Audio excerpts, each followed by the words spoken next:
lady.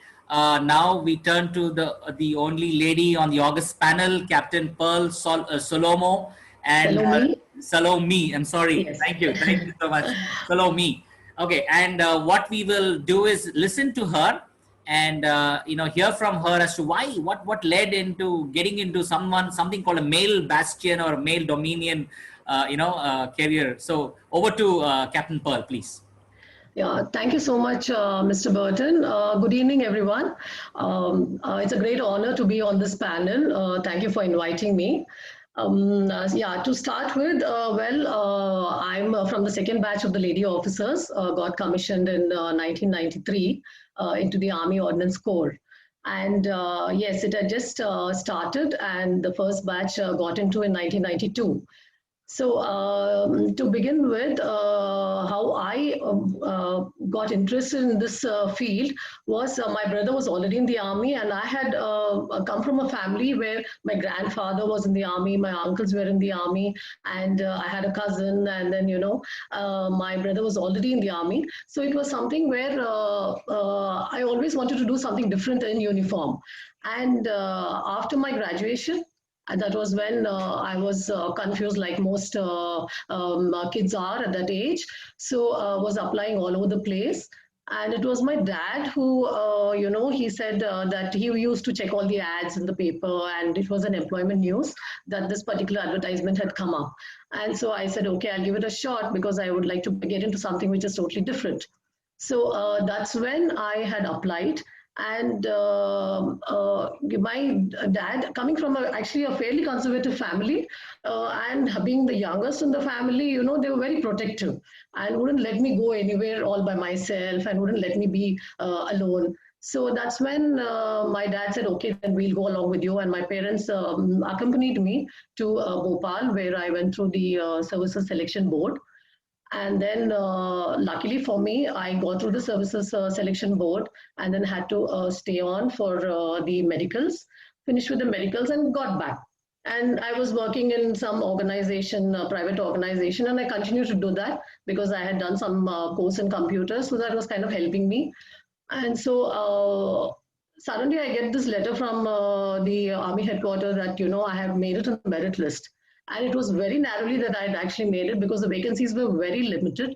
There were only 25 vacancies and there were thousands of applicants. And so that was at very short notice, I had to join the Officers Training Academy. And when this letter came, of course, all of us were very excited. My parents were also excited. In fact, my dad was more excited. Mom was a little apprehensive, and she was like, how would it be for ladies? Though I had visited Officers Training Academy when my brother was undergoing training, but little did I think that I would be there one day. So it was something which had just, happened, and it was a great opportunity before me. So that's how I joined Officers Training Academy, Chennai. And the training, yes, the training is tough. It's not that it is not difficult, but it is definitely doable. You realize that your body can actually take it. I mean, you can stretch yourself to that extent where you're physically and mentally that strong. So only when you start doing it and do it as a team, and then when everybody is along with you, and then they're so supportive, and all that is that you're all together, and you're helping out each other, pulling up each other, and then maybe not in the first go, but in the second go, but you're able to do it. So it's a very doable kind of a training, and it is very challenging. And definitely we didn't have to match with the male cadets, but there were certain standards which were kind of laid for us, so we had to reach up to that standard, which was not so easy. So that was the training bit, and the training bit included, like it does for everybody, with the academics related to the military, with the weapon training, to the physical training, to the extracurricular activities. So you get an overall grooming, which makes you confident, which makes you a totally different person from the time you enter the academy. So by the time you are out of the academy, you are, you have actually laid your hands on almost everything, whether it's swimming or whether it is playing hockey or whether it is playing volleyball or whether it is, firing or horse riding or art or drama. So, I mean, you were into almost everything.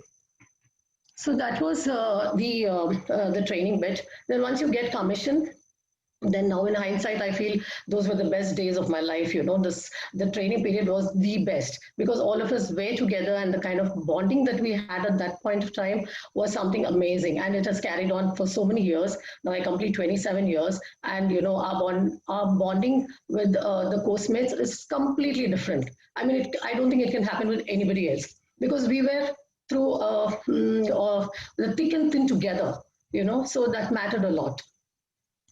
Then once you get commission, once we got commission, then we got posted. We got posted to our different units, and because we were from the initial batches, and they didn't want to take a chance, and even the army was very welcoming, but at the same time wanted to be very careful. So they posted two lady officers together in every unit. So we were like with a buddy in the unit wherever we were going to, wherever we were getting posted. So that was a great boon because initially you are also worried. You don't know how the unit is going to accept you, how the officers are going to accept you, how the men are going to accept you, because it's a totally male dominant organization. Probably you're the only woman there. So that's when the army had taken a call. I guess all the armed forces, or even the other services like the Navy and the Air Force, did use this as to begin with. And yeah, so once we were posted together in a unit, so we had the company of each other to settle down. And the army was so welcoming that they allowed us to settle down well. They were very protective, and they helped us to, be treated at par with men. So there was no difference. We were given all kinds of duties which we wanted to do. We said we are getting into a space which is totally male dominant. So obviously, we want to do everything that they're doing. We don't want to say that, okay, we are ladies, so we don't want to be, treated like this. And, we want a softer role and all those things. So we didn't want that because we very well knew that this is what it is and we were trained to do that. So the units, the officers, gave us the opportunity to prove ourselves, which we were able to do, and which almost all the women were able to do. And that's that was a very good ground. That was a very good foundation. That was a very good thing to start off from. And then gradually we got posted, and there were more lady officers joining the organization. And then, by then the army was more, the men were more open to accepting women, taking orders from women, because, generally it is the male officer who's giving the order to the men. I mean, he is the one who's standing there and taking the reports. So here it was a lady who was doing that. So initially, the teething problems are there in every organization. So this organization also had a few teething problems, but not to that extent that we thought it would be. So then we were very well accepted, and that was the time when the organization took a call that we would be treated at par, and we were given equal status and equal everything, duties, whether it is night duty or whether it is going out, whether it is making payments or dealing with the men. And I mean, there was no exemption on duties. So that was one good thing because that was what we wanted. And then, of course, because we were in the Short Service Commission, when the first batch finished its 5 years in 1998, they were given an option to continue for another 5 years. So that's how it was made, 10 years. So the short service became 5 plus 5. So we got to continue for another 5 years. So we did a 10-year stint. And every bit of my service in the organization was so challenging and so interesting that I have so many stories to talk about. But yes, they give you the kind of exposure that you need to, and the experience that you get in the 10 years is amazing. And so it was 10 years for the lady officers. And then we came out, and of course, gradually the policies changed. And then, slowly it became 10 plus 4. And then, and of course, you all know that now it's permanent commission for a lot of streams, the lady officers in a lot of streams.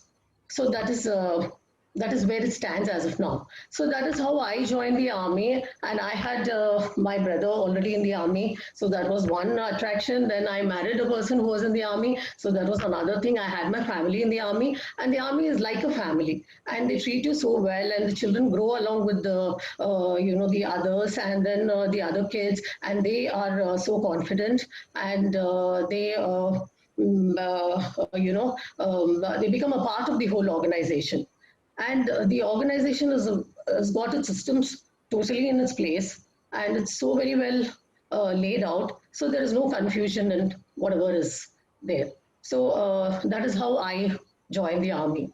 Yes. Fantastic, fantastic. Captain Pearl, as for me and my family, we'll serve the army. That's what you're saying, right? Fantastic. Yes. Very good. So was there a time where you felt I should be out? I mean, was there any frustration, or where you kind of, when you got into the army, it was all like, I need to get on and keep moving on? No, actually, during the training, there are times when you feel that, you want to just quit, or maybe, but then everyone's crying together and everyone is moving together, and, the others, and you say, okay, you're in a better position, so you can always carry on. And so now in hindsight, that's what I told you, like in hindsight, now I feel that, those were the best days of our lives, because we were all together. And, as a team, we were able to pull each other up, and we were able to support each other, help each other. And, so that was the best part of the training. That's where they break you and then they make you.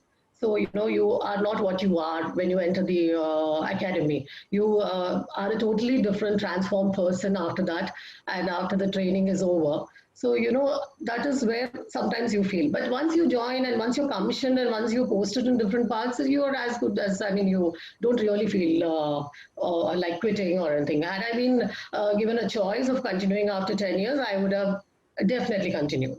It was just that during our time, it was the policy that it was only 10 years. Yeah. Wonderful, wonderful, Captain Pearl. Yeah, we love to hear more, and I think there are more of girls